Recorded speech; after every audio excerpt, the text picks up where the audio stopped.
We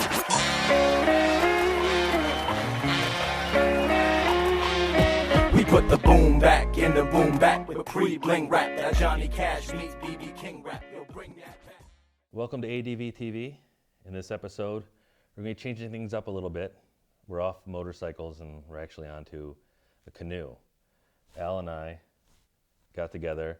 We're talking about taking a canoe trip and discovered a swift river, which is a river in Belchertown that actually has a very interesting story. Doing a little bit of research, I learned that the river is actually fed from the Quabbin Reservoir, which keeps the water about 51 degrees year-round, and it's full of trout. There's also a hatchery upstream from where we were. But we got together, we went to the loading ramp in Belchertown and headed down towards Bondsville. And at the time, I didn't know we were going into Bondsville. I thought the whole river was in Belchertown. But we were seeing signs that said, "Save the Swift" or "Save our river." And through a little more investigation, we found that that dam at the end of the river where we were that was holding it up is actually a man-made structure that is in danger, or was in danger, but I guess everything is until it's completed, of being removed. That dam is what's holding the river and keeping it boatable and fishable for many people. Right, and I found it more interesting that it was actually a man-made river, and that surprisingly how shallow and clear it was. I mean, I could see the bottom like 98% of the time when I was rowing, and it didn't get very deep. And there were a few times where the boat was skimming across the top of the dirt a few times, but it was very interesting to see stuff out there like the Save Our Swift, and the warning of the alligator sign in there. Yeah, we did find a sign that said warning alligators, and apparently someone went down to Florida, removed a sign and put it there. One of the other things that I learned during researching this was that the growth on the bottom of the river, which we were actually able to capture with a camera which was stuck underwater, almost looked like evergreens coming up. Right. And the water's so clear, it looks like you could drink it. Yes. Yeah. I mean, it was for being a small river, I mean, it was very enjoyable. I mean, it wasn't a fast current.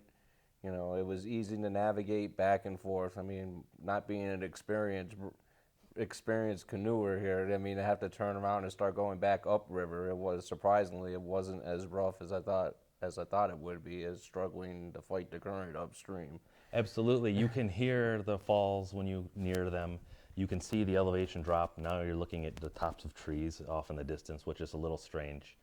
But there's a very interesting story about this river, and fortunately, we met some people who were part of keeping the dam up so that it is usable by people who like to canoe, kayak, and fish, among other things. And Dennis and Martha are the two people who were nice enough to give us an interview down at the river. And of course, we took a ride down the river in our canoe as well. Yes.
Ready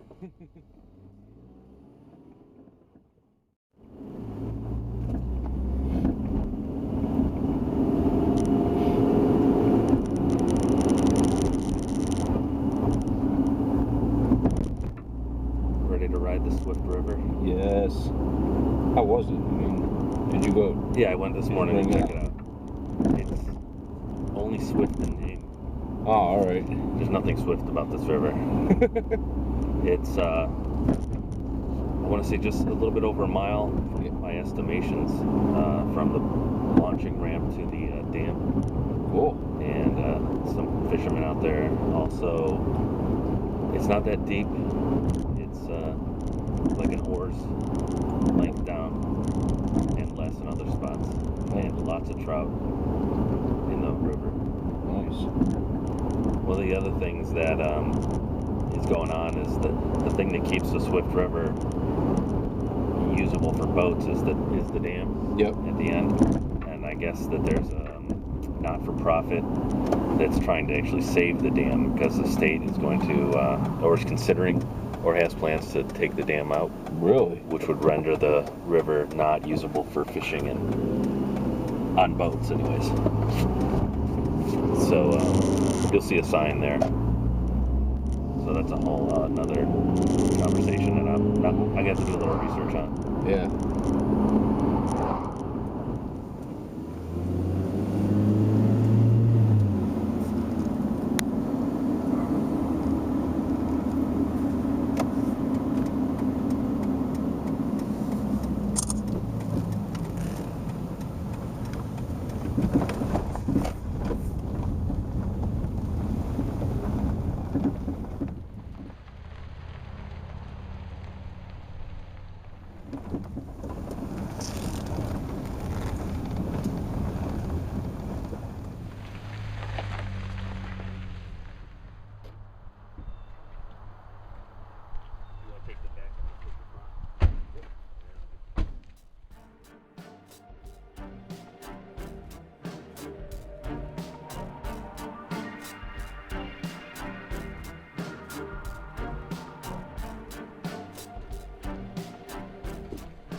My name is Dennis Morin. I'm the former president of the Swift River Preservation Association.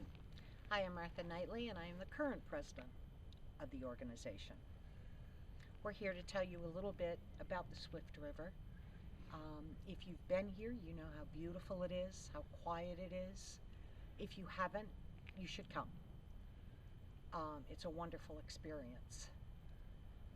We formed in, I'm thinking about 2007, when we became aware that a group in Belchertown by the name of the Belchertown Land Trust was going to dismantle the Upper Bondsville Dam, which is about 2 miles down. Yep.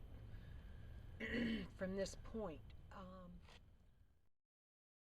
That dam creates the impoundment that you see here, and they say it would go all the way up to Katy Lane.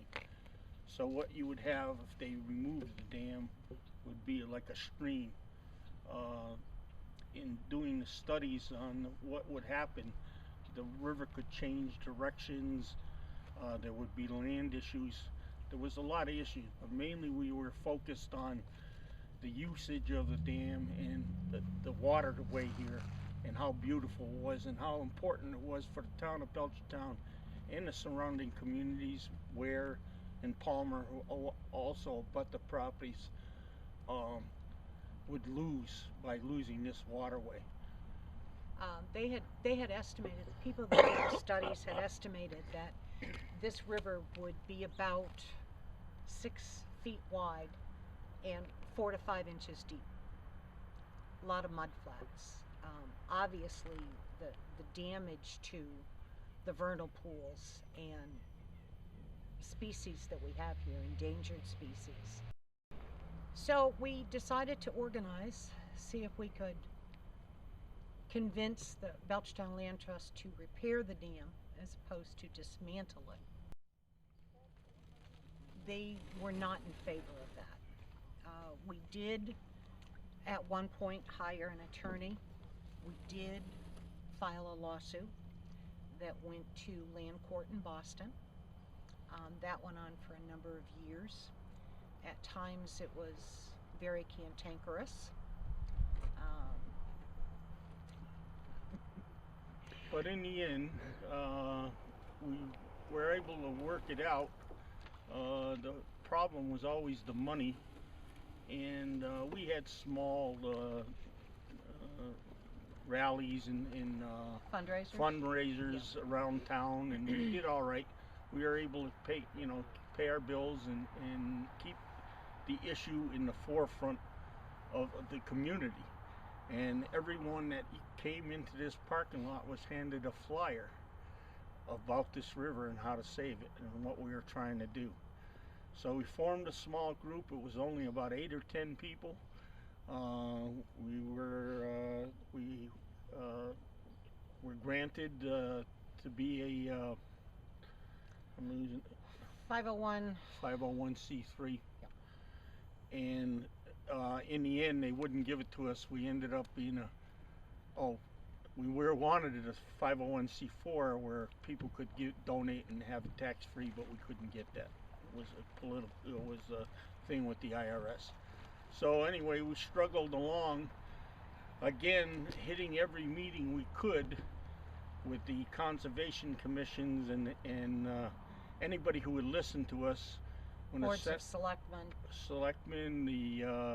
when the political senators and stuff had things in the local towns, they send a representative. We always went to meet with them. We were on TV. We tried to be outgoing to all the people, but it was really just massing the people. Then we said, how many people use this river? So we set up cameras and we set up things that would tell you how many people went by, and we figure 5,000 to 7,000 people use this river in this. It starts off when the snow's still here. People are throwing their kayaks in, and when the ice is here, they're still trying to get their kayaks in. So it is used to unbelievable amount of usage. And once we had the numbers and we could go to the politicians and say, hey, this is good for businesses. Look at the kayaks at the restaurants, the gas stations, I said most of them in this area are coming here, and that's how we sold it. Do you know a little bit about the history of this river, or why the dam was there to begin with? the factories. Okay. You probably know Right. more about the factories It was than I. the duck. I don't know if you remember, but in town of Bondsville was the largest fire, manufacturing fire, I think, in the state to date. It was a huge building, and it burnt to the ground in 1969. And that factory was called a duck. It made duck fabric. It was like canvas, and it had so many looms working, and they originally worked on steam, coal generated steam power to run the looms. And in 1895, a new owner took over the duck company, and he intended to go to hydropower. He built the dam. They had it running right through the plant. It generated the power, and they were running 800 looms in the factory. So the whole thing was done in 1895 by the Duck Corporation, and that's how the dam was built. So that dam has been here for A good many years. good many years, So we took that and ran with it, and we researched everything. I was looking for the plans to the actual dam. One thing that eluded us, we researched the archives everywhere and could not find the plans for the dam, although I have the plans for the entire factory. Every brick, every but we couldn't find them for the dam. So that set us back a little bit. And then how did the dam come to be an issue? It seems like it's been here for a very long time.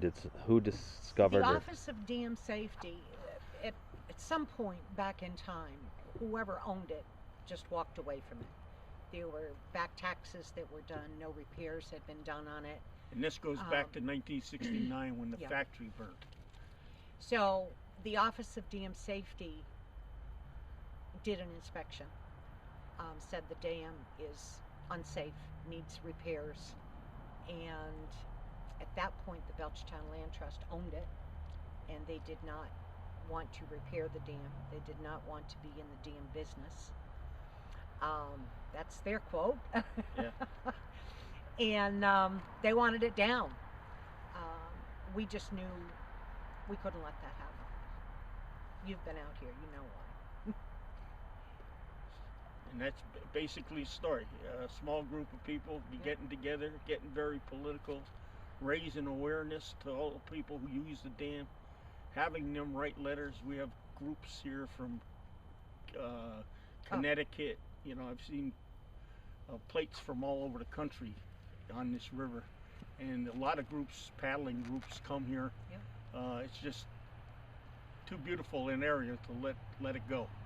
So that's how the fight started. We did raise the money through an appropriation from the state for $350,000, and right now it's in the works. There's contracts being bid on, and the new engineering that had to be done on the dam, because there's new regulations. Of course, you know, it's like building a house now. You got to qualify for all the regulations there is, and there is a lot of regulations to go along with dams. Luckily, we had Bill Fay, who was a hydrologist, and he took over, and he was able to write, do the studies on the water and how much water comes down the river, and he pulled it all together, and we got him the money, and now we're just waiting for everything to be worked out. I wouldn't say it's done until the dam is fixed. When the dam is fixed, There's been so many highs and lows where we thought everybody's on board, this is going to happen, then something would happen. Something would happen, and that's not happening. So it's been a really up and down battle. The battle continues as far as I'm concerned. We're staying aware. We have two groups. The Swift River Preservation Association is still an active group, and we're just trying to keep the focus on fixing it. We have a very good relationship now with the Belchertown Land Trust. I've been to their meetings. Dennis has been to their meetings. One of us tries to go to all of them. You know, we've read all the plans. We've seen everything there is to see. But there's something in both Dennis and I that says, no, we cannot let this group go until we know that dam is fixed. Once it's fixed, then we'll decide what we want to do. But until that actually happens, we're going to be here out on this river. And we do have asking people to come because it's a wonderful place. Yeah.